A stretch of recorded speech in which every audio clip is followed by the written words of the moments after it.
ابراہیم علیہ السلام آپ بکریاں چرا رہے ہیں، اسی دوران اللہ کے فرشتوں نے اللہ کی بارگاہ میں عرض کی یا اللہ تیرے ابراہیم کو آزمانا چاہتے ہیں۔ اللہ نے فرمایا اے میرے فرشتوں چلے جاؤ، میرے ابراہیم کو آزما لو۔ حضرت ابراہیم علیہ السلام کے پاس بے شمار بکریوں کا ریوڑ موجود تھا، آپ بکریاں چرا رہے ہیں، اسی دوران اللہ کے فرشتے انسانی شکل میں چلے گئے۔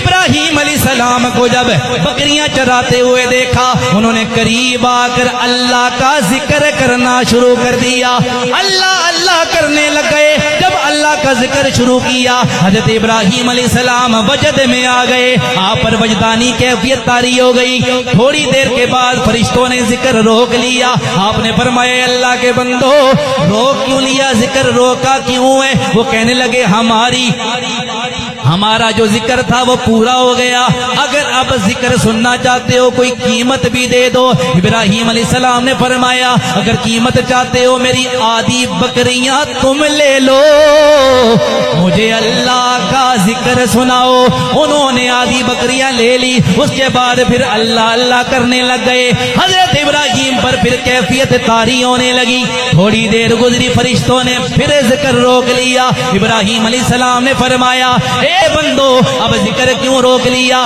فرشتے کہنے لگے اے ابراہیم علیہ السلام ہماری قیمت پوری ہو گئی ہے، جو آپ نے قیمت دی تھی وہ قیمت پوری ہو گئی ہے، اب نئی قیمت دو گے تو اور ذکر سنائیں گے۔ حضرت ابراہیم نے فرمایا یہ ساری بکریاں لے لو، مجھے اللہ کا ذکر سناؤ۔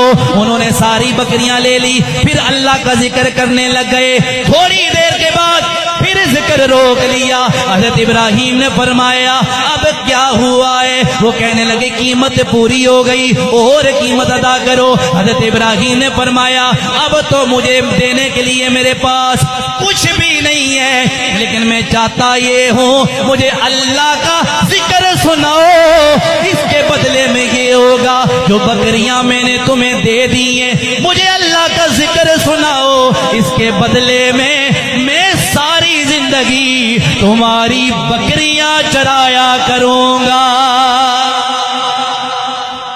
کہا مجھے اللہ کا ذکر سناؤ، اس کے بدلے بکریاں دے دیا، بکریاں چراؤں گا لیکن مجھے اللہ کا ذکر۔ فرشتے کہنے لگے ابراہیم ہم اللہ کے فرشتے تھے، آزمائش کے لیے آئے تھے، اللہ نے فرمایا ہے کہ میرا ابراہیم آزمائش میں کامیاب ہو گیا ہے۔